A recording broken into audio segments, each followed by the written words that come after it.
Hello friends, welcome to spicy masala taste. இன்றைக்கி நம்ம வீடியோவில் என்ன பார்க்க போகிறோம், இன்ஸ்டன்ட் மெதுவடை வந்து எப்படி செய்யலான்னு பார்க்கலாங்க. குழந்தைங்களுக்கு வந்து ஈவினிங் ஸ்நாக்ஸாக செஞ்சு கொடுக்கலாங்க. எப்படி செய்யலான்னு பார்க்கலாம் வாங்க. ஒரு பவுல் எடுத்துருக்கேங்க. 1 கப் அளவுக்கு அரிசி மாவு சேர்த்துக்கலாம். அதே கப்பில் 1 கப் அளவுக்கு கோதுமை மாவு சேர்த்துக்கலாங்க. 3 ஸ்பூன் அளவுக்கு ரவை எடுத்துருக்கேன், அதை சேர்த்துக்கலாம். உப்பு தேவையான அளவுக்கு சேர்த்துக்கலாங்க. 1 பிஞ்ச் அளவுக்கு சோடா உப்பு சேர்த்துக்கலாம். நல்லா கலந்து விட்டுக்கலாங்க.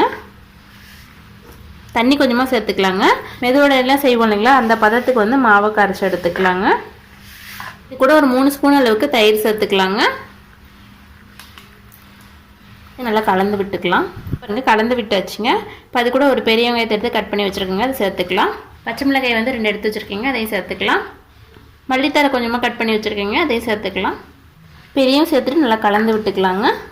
இது சீரகம் பிடிக்குன்னா சீரகம் வந்து ஒரு 1/2 ஸ்பூன் அளவுக்கு சேர்த்துக்கோங்க. ரவை சேர்த்துருக்கிறதுனால ஒரு 10 நிமிஷம் வந்து ஊறட்டுங்க. பாருங்க, இந்த மாதிரி ஒரு மூடி எடுத்திருக்கேன். கர்ச்சிப்பு அப்படிலாம் ஒயிட் கிளாத் எடுத்துக்கோங்க. மூடி உள்ளுக்குள்ளே வச்சுட்டு இந்த மாதிரி நம்ம சுற்றிக்கலாங்க. இதில் வந்து ஒரு லப்பர் பேண்டு போட்டுக்கலாம். இப்போ பாருங்க, மாவு வந்து ஒரு 10 நிமிஷம் ஊறி வந்துடுச்சுங்க. இப்போ வந்து எண்ணெயில் போட்டு பொரிச்சிக்கலாம். அடுப்பத்தை வச்சு பேன் வச்சு எண்ணெய் ஊற்றிருக்கீங்க. எண்ணெய் சூடாகிடுச்சு. இது மாதிரி செஞ்சு வச்சுருக்கீங்களா, அது வந்து ஒரு பாத்திரத்தில் வந்து தண்ணி எடுத்துக்கோங்க, நனைச்சி எடுத்துக்கலாங்க. இங்கே பாருங்கள், இப்போ இது மேலே இந்த மாதிரி வச்சுக்கலாங்க. இந்த மாதிரி ஓட்டை போட்டுக்கலாம். எண்ணெயில் சேர்த்துக்கலாங்க.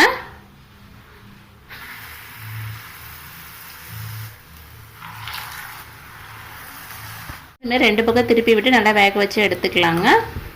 இங்கே பாருங்கள், 2 சைடும் வெந்து வந்துருச்சு. இப்போ வெந்துருச்சு, எடுத்துடலாம். இதே மாதிரி மீதி இருக்கிறதையும் போட்டு எடுத்துக்கலாங்க. இன்ஸ்டன்ட் மெதுவடை சூப்பராக ரெடி ஆகிடுச்சிங்க. இதே மாதிரி நீங்களும் வீட்டில் டைப் பண்ணி போய்ட்டு உங்களுக்கு ஃபீட்பேக் வந்து மறக்காமல் கமெண்ட் பண்ணுங்கள். எங்களோட சேனல் பிடிச்சிருந்தா சப்ஸ்கிரைப் பண்ணி பக்கத்து பெல் ஐகான் கிளிக் பண்ணுங்கள். தேங்க்யூ, தேங்க்ஸ் ஃபார் வாட்சிங்.